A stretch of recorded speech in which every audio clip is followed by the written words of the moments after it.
स्वागत है आपका हमारे YouTube channel Dhruva engineering tutorials में। बच्चों, इस लेक्चर में हम आपको बताने वाले हैं इलेक्ट्रिकल मशीन सेकंड के सिलेबस के बारे में, जो इलेक्ट्रिकल फिफ्थ सेम में बच्चे पढ़ने वाले हैं। तो चलिए हम शुरू करते हैं।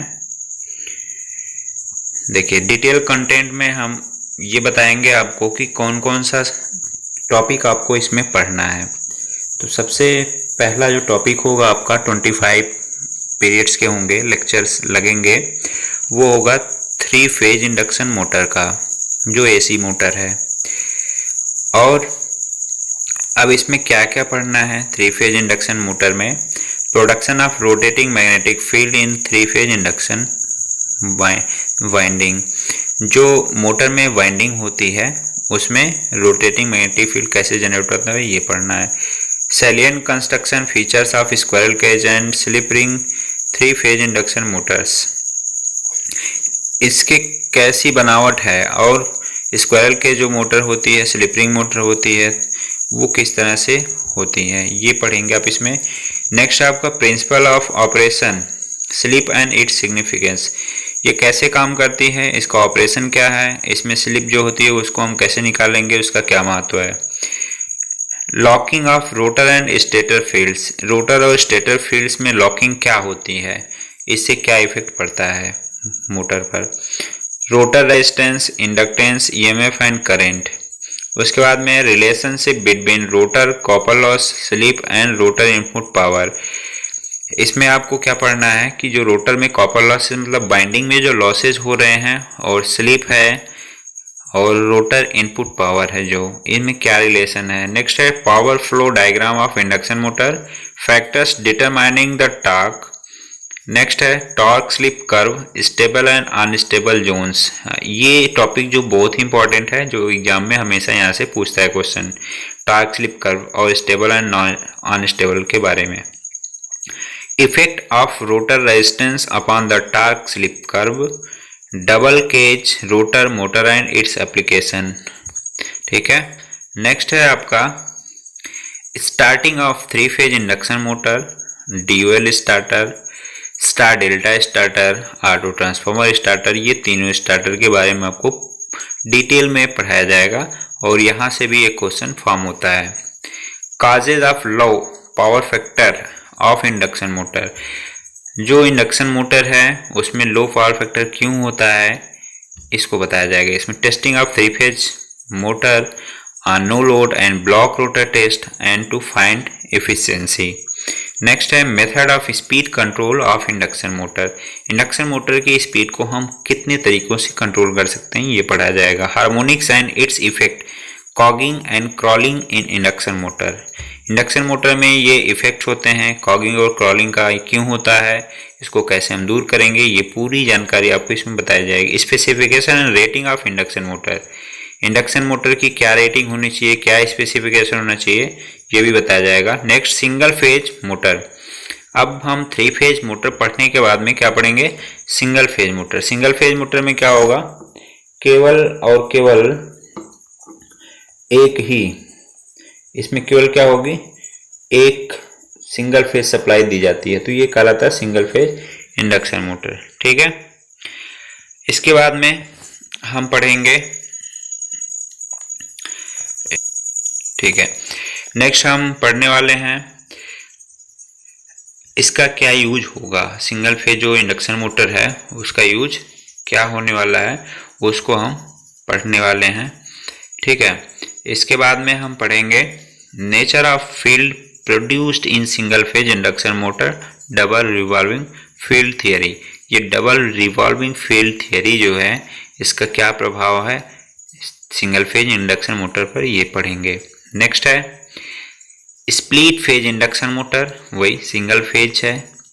Capacitor start, capacitor run, capacitor start and run motor. उसके बाद में आता है सैडेड पोल मोटर, उसके बाद में आता है alternating current, series motor and universal motor, construction working principle, इनका आपको पूरा पढ़ना है, इसका कैसे ऑपरेशन होता है, कहाँ पे यूज करेंगे। उसके बाद में आता है सिंगल फेज सिंक्रोनस मोटर, फिर आपको आगे पढ़ना है अभी रिलक्टेंस मोटर और हिस्टैरिसीस मोटर। ये जो मोटरें होती हैं ये सिंक्रोनस मोटर के अंतर्गत आती हैं, इसकी स्पीड कांस्टेंट होती है, ये सिंगल फेज में होती है। 3 फेज सिंक्रोनस मोटर भी आपको पढ़ना है, वो अलग पूरा से एक टॉपिक होगा। नेक्स्ट है आपका सिंक्रोनस मशीन। सिंक्रोनस मशीन में 2 टाइप की होती हैं, एक होता है आपका सिंक्रोनस जनरेटर, एक होता है सिंक्रोनस मोटर। सिंक्रोनस जनरेटर को अल्टरनेटर भी बोलते हैं।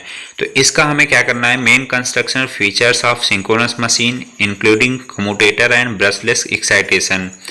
दूसरे में पढ़ना generation of 3 phase EMF. 3 phase जो पावर जनरेट होती है, सप्लाई जनरेट होती है, वो कैसे होती है, वो ईएमएफ कैसे जनरेट होता है। Concept of distribution factor and coil span factor and EMF equation armature reaction at unity lag and lead power factor. Lagging, leading और यूनिटी पावर फैक्टर पे जो अल्टरनेटर है या फिर सिंक्रोनस जनरेटर है उसका कैसा बिहेवियर होगा, उसमें कॉइल स्पैन क्या है, ये पूरी जानकारी इसमें आपको बताई जाएगी।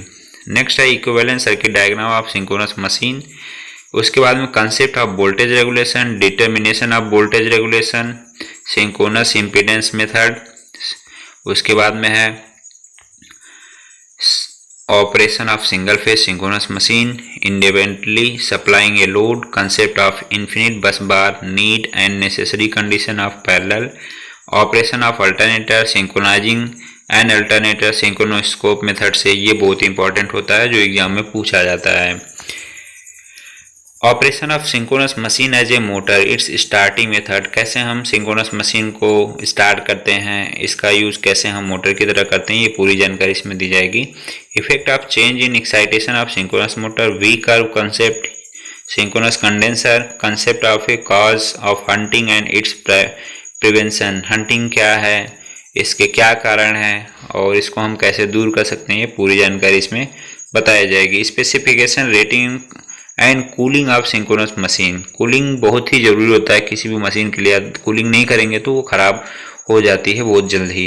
Application of synchronous machines, synchronous machines के क्या यूज हैं ये आपको इसमें पढ़ना है।